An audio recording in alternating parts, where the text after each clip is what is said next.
স্বাগত দীপ্ত সংবাদের সাথে আছি আমি তানভীর খন্দকার। শ্রমিক অসন্তোষের জেরে আশুলিয়া শিল্পাঞ্চলে আজ 219টি কারখানায় উৎপাদন বন্ধ রয়েছে। এর মধ্যে 86টি কারখানা শ্রম আইন অনুযায়ী বন্ধ রেখেছে কর্তৃপক্ষ। বাকি 133টি কারখানায় দেওয়া হয়েছে সাধারণ ছুটি। এছাড়া ঢাকা ইপিজেড সহ শিল্পাঞ্চলের অন্যান্য কারখানা চালু রয়েছে। শিল্প পুলিশ জানায় আজ শিল্পাঞ্চলের কোথাও কোনো সড়ক অবরোধ সহ কারখানায় হামলা বা ভাঙচুরের ঘটনা ঘটেনি। তবে অভ্যন্তরীণ শ্রমিক অসন্তোষের কারণে বেশ কিছু কারখানার শ্রমিকরা কাজে যোগ দেয়নি। শিল্পাঞ্চলে যে কোনো ধরনের অপ্রীতিকর ঘটনা এড়াতে কারখানাগুলোর সামনে মোতায়েন করা হয়েছে অতিরিক্ত পুলিশ সদস্য। এছাড়া শিল্পাঞ্চলে যৌথ বাহিনীর টহল অব্যাহত রয়েছে। দর্শক, এ বিষয়ে আমরা বিস্তারিত জানবো। আমাদের সহকর্মী এম এ হালিম রয়েছেন, তিনি আমাদের সাথে যুক্ত হবেন। হালিম, আমাদেরকে জানাবেন আসলে এখন আশুলিয়া এবং সাভারে 200-র বেশি কারখানা বন্ধ থাকার তথ্য আমরা পাচ্ছি। এসব প্রতিষ্ঠানের শ্রমিকদের দাবি আসলে কি?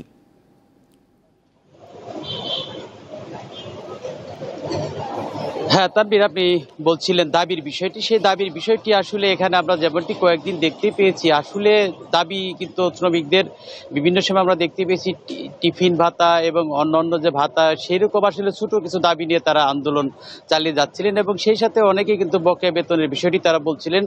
এই বিভিন্ন কারণে কিন্তু আমরা দেখতে পেয়েছি এই আশুলিয়া এবং সাভারে কিন্তু বিগত কয়েকদিন যাবত যে এই কারখানা বন্ধ এবং উদ্ভট পরিস্থিতি সেগুলো চলছে। সেই হিসেবে কিন্তু শিল্প পুলিশ তাদের কার্যক্রম চালিয়ে যাচ্ছে এবং সেই সাথে যৌথ বাহিনী কিন্তু টহল দিয়ে যাচ্ছে যাতে কোনো অপ্রীতিকর ঘটনা ঘটে না। সেই হিসেবে আমরা সকালবেলা কিন্তু আজকে দেখতে পেয়েছি এই আশুলিয়াতে মূলত কিন্তু এই সমস্যাটি বেশি হচ্ছে। সেখানে কিন্তু সেই আপনি যেমনটি বলছিলেন সংবাদে, যেটি 86টি কারখানা, যেটি 13-1 ধারা যেখানে বন্ধ করা হয়েছে, সেখানে হচ্ছে নো ওয়ার্ক নো পেমেন্ট, এবং বাকি যে সাধারণ ছুটি 133টি কারখানা সেটি দেওয়া হয়েছে। তো আমি শিল্প পুলিশের সাথে সকালবেলা আমি কথা বলেছিলাম এই বিষয়টি নিয়ে। তারা যেমনটি বলছে আসলে এই কারখানাগুলো বন্ধ থাকার কারণে কিন্তু তারা এখানে অতিরিক্ত যে টহল সেগুলো দিচ্ছে এবং এখানে কিন্তু এই আশুলিয়াতে এখন পর্যন্ত কোনো আন্দোলন বা এখানে কোনো সড়ক অবরোধ এখন পর্যন্ত তারা দেখতে পায়নি। এবং সেই সাথে তারা এই বিভিন্ন সময় যে বলছেন যে মালিকদের সাথে আসলে শ্রমিকদের যে ভিতরে অভ্যন্তরীণ কিছু সমস্যা আছে, সেই সমস্যাটি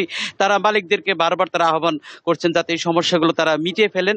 আরেকটি বিষয় আপনাকে বলি, এই উদ্ভট পরিস্থিতির কারণে কিন্তু গতকালকে কিন্তু এই আশুলিয়ার নরসিংহপুর একটি এলাকা, সেখানে কিন্তু বিকালবেলা শ্রমিক সমাবেশ হয়েছিল। সেখানে কিন্তু বিজেপির সভাপতি যিনি এবং সেই সাথে হামিম গ্রুপ, একটি নামকরা গ্রুপ, সেখানে যিনি এমডি তিনি ছিলেন এবং এখানের স্থানীয় যে বিএনপির সাবেক সাংসদ তিনিও ছিলেন। সব মিলে কিন্তু তারা কালকে এই শ্রমিকদের বিভিন্ন কারখানায় আসার আহ্বান জানিয়েছিলেন। কিন্তু আজ সকালবেলা কিন্তু আমরা দেখতে পেয়েছি যে কিছু কিছু কারখানা খোলা হলে কিন্তু গতকালকের তুলনায় কিন্তু আজকে সেই সংখ্যা অনেকটি বেশি এবং কারখানাগুলোতে কিন্তু আমরা শ্রমিকরা দেখতে পেন এবং বিভিন্ন কারখানার মূল ফটকে সেখানে কিন্তু আমরা দেখতে পেয়েছি যে কারখানা বন্ধের যে নোটিশটি, সেই নোটিশটি কিন্তু টানিয়ে দেওয়া হয়েছে এবং সেই নোটিশটি দেখার পর থেকে কিন্তু যারা শ্রমিক রয়েছে তারা কিন্তু এই কারখানার এই নোটিশ দেখে অনেকেই তারা ফিরে গিয়েছে এবং অনেক কারখানায় আমি দেখতে পেয়েছি যেখানে যেখানে সচল রয়েছে সেখানে কিন্তু আইন শৃঙ্খলা বাহিনীর সদস্যরা রয়েছে। এবং আমরা কয়েকজন শ্রমিকের সাথে কথা বলছিলাম, তারা আসলে অনেকেই তারা কাজ করতে চায়। তারা সকালবেলা আমি একটি কারখানার সামনে গিয়েছিলাম, সেখানে সবেতনও বন্ধ, যেটা বন্ধ দেওয়া হয়েছে, সেখানে কিন্তু আসার পর শ্রমিকরা যেমনটি বলছিলেন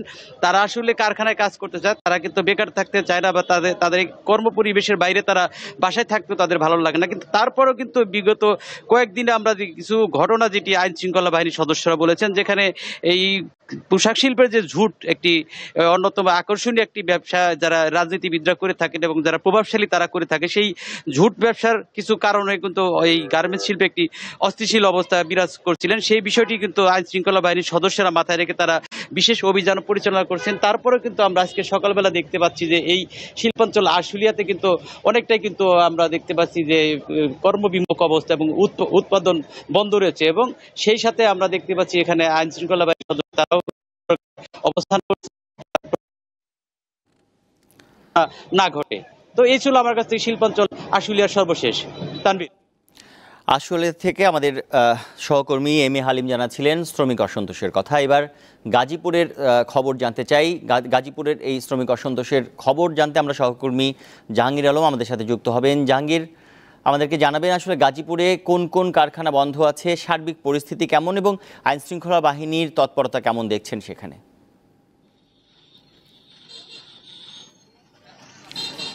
জি তানভীর, আমরা কিন্তু গতকাল দেখেছি যে ঢাকা টাঙ্গাইল মহাসড়ক অবরোধ করে বেক্সিমকো ইন্ডাস্ট্রিয়াল পার্কের শ্রমিকরা সারাদিনই অবরোধ করে রেখেছিল। পাশাপাশি পাশের আর অন্য একটি কারখানায় গিয়ে তারা আগুন ধরিয়ে দেয়। এই ঘটনার পর থেকে আসলে কাশিমপুর এলাকার 8-10টি কারখানা বন্ধ রয়েছে। পাশাপাশি আজ সকালে কিন্তু আমরা গাজীপুরের বিভিন্ন অঞ্চলে খোঁজ নিয়েছি, সেখানে দেখেছি যে কিন্তু বেশিরভাগ পোশাকের কারখানা উৎপাদন চলমান রয়েছে। গাজীপুরের শ্রীপুর উপজেলার বর্মি এলাকায় হোয়াইট হর্স নামে একটি ঔষধ কারখানা, সেখানে শ্রমিকরা নানা দাবিতে আন্দোলন করছে। যদিও কর্তৃপক্ষ আন্দোলনের মুখে কারখানাটি বন্ধ ঘোষণা করেছে। শ্রমিকদের দাবি তারা বেতন বৃদ্ধির এবং মাতৃকালীন ভাতা সহ বিভিন্ন দাবিতে তারা কারখানা গেটে শ্রমিকরা অবস্থান করে বিক্ষোভ করছে। এছাড়া আমরা আজকে কিন্তু কোনো স্থানেই কোনো আর কোনো অপ্রীতিকর ঘটনার খবর শুনি নেই। তবে সকাল থেকে আমরা দেখেছি আইনশৃঙ্খলা বাহিনীর সদস্যরা কিন্তু কারখানা উৎপাদন অব্যাহত রাখার জন্য তৎপর রয়েছে। বিভিন্ন স্থানে সেনাবাহিনী এবং শিল্প পুলিশের টহল অব্যাহত রয়েছে এবং শ্রমিকদের সাথে আমাদের কথা হয়েছে। শ্রমিকরা কিন্তু আসলে চায় যে তারা শান্তিপূর্ণ পরিবেশে কারখানাগুলোতে কাজ করবে এবং তারা তাদের উপার্জন যাতে বন্ধ না হয় সেজন্য কর্তৃপক্ষ জানে সব ধরনের ব্যবস্থা করে, তার জন্য কিন্তু শ্রমিকরা আশাবাদ ব্যক্ত করেছেন। তানভীর। সহকর্মী জাহাঙ্গীর আলম যুক্ত হয়েছিলেন গাজীপুর থেকে। চলে যাচ্ছে অন্যান্য সংবাদে। নোয়াখালীর হাতিয়া উপজেলার নলছিড়া ইউনিয়ন পরিষদের চেয়ারম্যান মনসুরুল্লাহ শিবলিকে আটক করেছে নৌবাহিনী। বুধবার রাতে আইএসপিআর জানায় আটক শিবলির বাড়ি থেকে 279টি সিম কার্ড সহ 76টি মোবাইল ফোন জব্দ করা হয়। এসব ফোন এবং সিম কার্ড ব্যবহার করে বিপুল সরকারি টাকা বিকাশ, নগদ ও রকেট অ্যাকাউন্টের মাধ্যমে উত্তোলনের আলামত পাওয়ার কথা জানানো হয়েছে। প্রতিবন্ধী, শিক্ষা, বিধবা ও বয়স্ক ভাতা সহ বিভিন্ন সরকারি অর্থ ইউনিয়নের জন্য বরাদ্দ আসে, যার বড় একটি অংশ এ সকল মোবাইল ও সিম কার্ডের মাধ্যমে অবৈধভাবে উত্তোলন ও আত্মসাতের অভিযোগ রয়েছে। আটকের পর চেয়ারম্যানকে হাতিয়া থানায় হস্তান্তর করে নৌবাহিনী।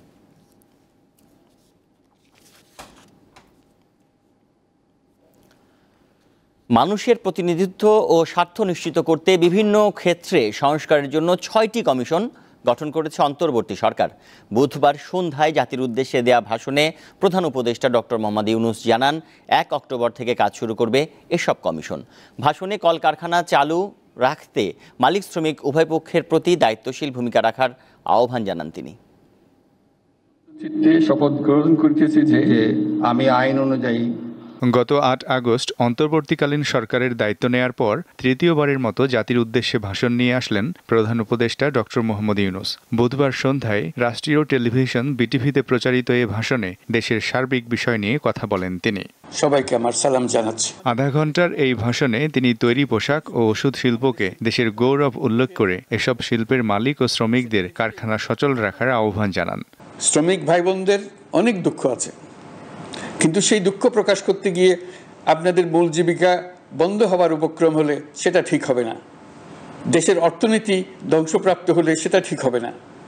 শ্রমিক মালিক উভয়ের পক্ষে আলোচনা করে এইসব সমস্যার সমাধান আমরা অবশ্যই বের করব।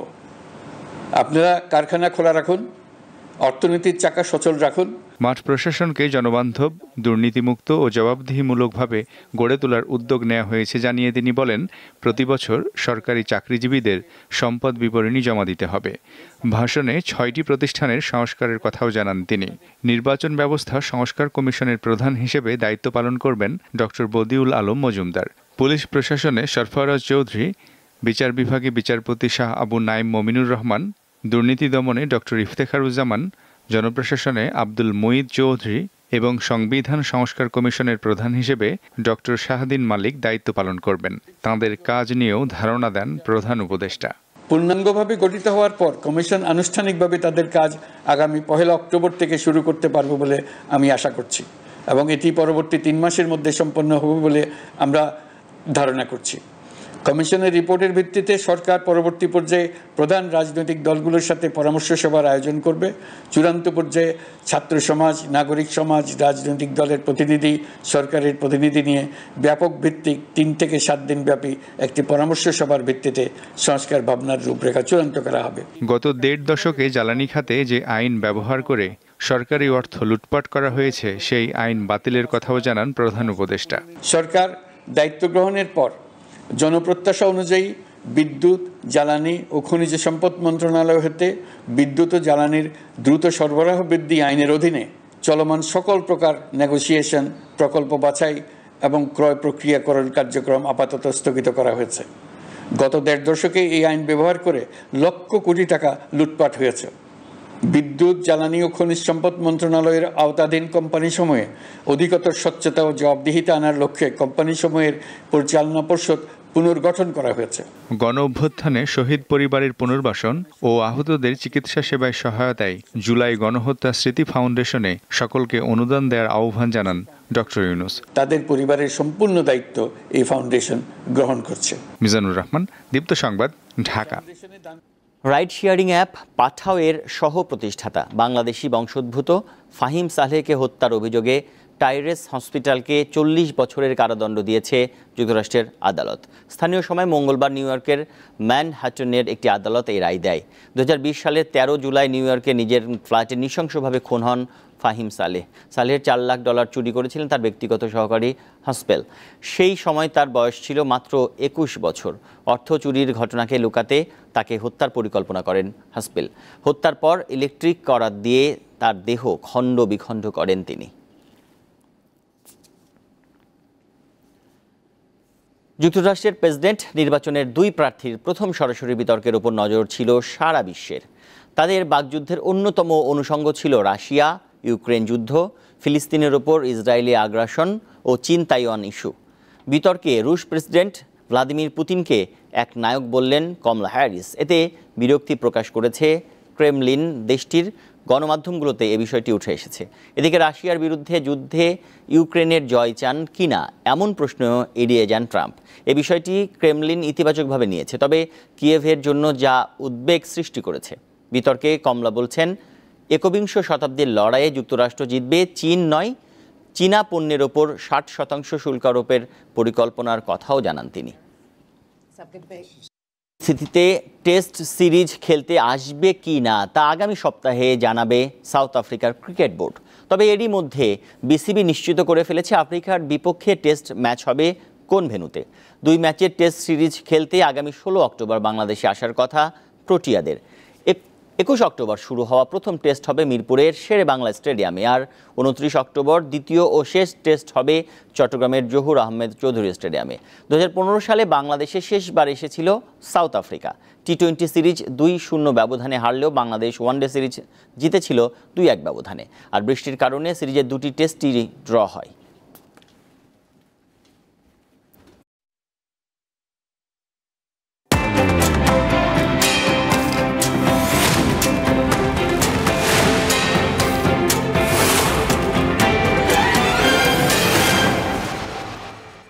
এবার জানাবো এক নজরে দৈনিক পত্রিকার শিরোনাম। দৈনিক সমকাল বলছে, রাষ্ট্র পুনর্নির্মাণে সংস্কারের পথরেখা ঘোষণা এবং আশুলিয়া গাজীপুরে বন্ধ 250 কারখানা। দৈনিক ইত্তেফাক, সুষ্ঠু নির্বাচন ও সুশাসন প্রতিষ্ঠায় 6 কমিশন গঠন। এবং আন্তর্জাতিক একটি খবর তারা হেডলাইন করেছে, ইউক্রেন গাজা থেকে শুরু করে ব্যক্তিগত আক্রমণে কমলা ট্রাম্প। দৈনিক প্রথম আলো বলছে, সংস্কারের মাধ্যমে নতুন যাত্রা শুরু করতে চাই। এবং আরও একটি খবর তারা আসলে গুরুত্ব দিয়ে ছেপেছে, প্রথম বিতর্কে ধরাশায়ী ট্রাম্প। দৈনিক কালের কণ্ঠ, রাষ্ট্র সংস্কারে 6 কমিশন, জাতির উদ্দেশ্যে দেয়া প্রধান উপদেষ্টার ভাষণে এই তথ্যগুলো জানিয়েছে কালের কণ্ঠ। একই সাথে বলছে, 6 প্রভাবশালীর কর ফাঁকির খোঁজে সিআইসি। দৈনিক আজকের পত্রিকা, রাষ্ট্র সংস্কারে 6 কমিশন, প্রধান উপদেষ্টার বক্তব্য দিয়ে তারা সংবাদটি করেছে। একই সাথে তারা আরও একটি সংবাদকে গুরুত্ব দিয়েছে যে ঋণ ছাড়ের শর্ত পর্যালোচনায় আসছে আইএমএফের দল। দৈনিক যুগান্তর, আশুলিয়া টঙ্গীতে বন্ধ ও ছুটি অর্ধশত কারখানা, গাজীপুরে কয়েকটি কারখানায় বেক্সিমকোর শ্রমিকদের হামলা। একই সাথে তারা প্রধান উপদেষ্টার বক্তব্যের গতকালকে জাতির উদ্দেশ্যে দেওয়া ভাষণের সংবাদটিকেও গুরুত্ব দিয়ে ছেপেছে। দৈনিক বণিক বার্তা, তারা বলছে, জাতির উদ্দেশ্যে দেওয়া ভাষণের প্রধান উপদেষ্টা বলেছেন, উন্নয়ন সহযোগীদের কাছে অতিরিক্ত $5 বিলিয়ন অনুরোধ করা হয়েছে। এই ছিল আমাদের আজকের সংবাদ শিরোনাম। আমাদের পরের সংবাদ বেলা 12টায় দেখার আমন্ত্রণ। এছাড়াও আরও তথ্য ও বিনোদনের খবর পেতে যুক্ত থাকুন দীপ্ত টিভির ডিজিটাল প্ল্যাটফর্মগুলোতে। ধন্যবাদ সবাইকে।